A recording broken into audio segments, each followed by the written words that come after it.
Well, Qantas today handed down its defence to the ACCC's legal claim that last year the airline sold thousands of tickets on more than 8,000 flights that it had already cancelled. The ACCC's case, if proven, could carry penalties of many hundreds of millions of dollars. Qantas today said it accepts it let down customers during the post-COVID period, but that it did not break the law. The ACCC case ignores a fundamental reality and a key condition that applies when airlines sell a ticket. While all airlines work hard to operate flights at their scheduled times, no airline can guarantee that. I spoke to the chair of the Senate Aviation Inquiry, Bridget McKenzie, a little earlier. Yeah, great to be with you, Ross. Well, I don't believe it is, and the evidence that we had en masse to the Senate inquiry also wouldn't agree that reinstating the ACCC monitoring will be enough to curtail the gorilla in our aviation sector, which is the Qantas Group. We heard at estimates last week that although the government's made the announcement about the ACCC monitoring into cancellation and delays being reinstated, the Treasurer is yet to direct the ACCC to do that. But what the inquiry wanted to see to get greater competition and better outcomes for the Australian traveller was the government to review that Qatar Airways decision. We know it has cost our economy $3 billion over 5 years. 780 million just to our tourism industry, but even exporters, particularly of sheep meat carcasses, gave us some really detailed evidence around the freight opportunity lost.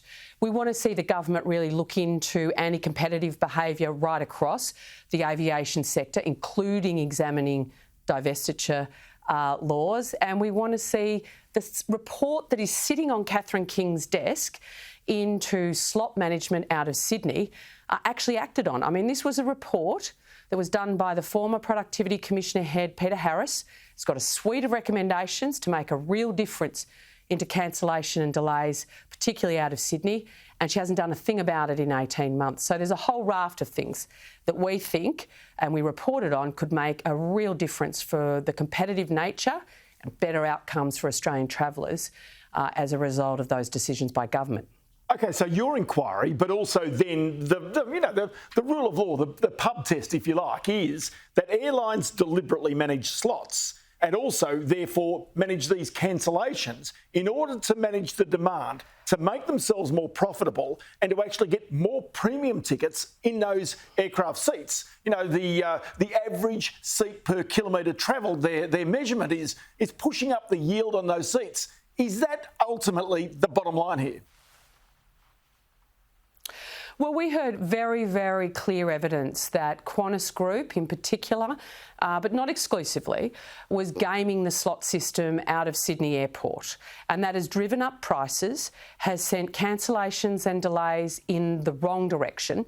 And even today in Adelaide, we've been talking online of the September figures, which have seen it go through the roof here, increased by 35%, the cancellations into Adelaide as a result of the lack of flexibility within the slot management system out of Sydney. Now, there are recommendations to assist in that on the Minister's desk. She could make those decisions tomorrow, should she choose to. Instead, the Labor government continues to run this protection racket for the Qantas Group, who hold 60% of the aviation sector between, the high-cost carrier being Qantas and the low-cost carrier being Jetstar.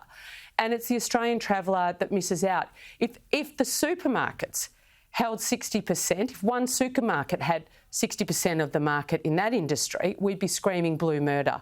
And it beggars belief that we're not trying to do something a lot more serious in our competition law as a result of the dominance and therefore abuse of market power that Qantas has been showing. OK, you mentioned it earlier, but do you stick by the recommendation in your own inquiry report about those divestiture powers? How would that work? Yeah, well, Ross, we heard not just from airlines and airports and consumers. We also heard from competition experts such as Fells, Sims and our current ACCC chair, who are unequivocal.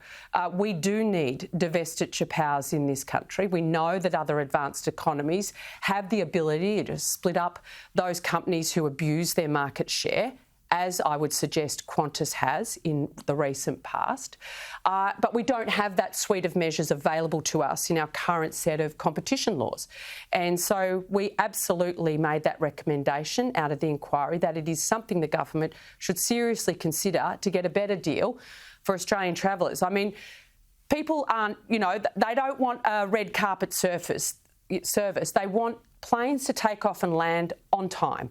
They want to be able to afford a ticket, and they want their bags to arrive in the same place they do. And currently, airlines are holding Australians for ransom, both physically, financially, but also emotionally.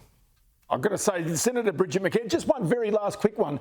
Just quickly, should there be a more effective ombudsman scheme for travellers where things go wrong?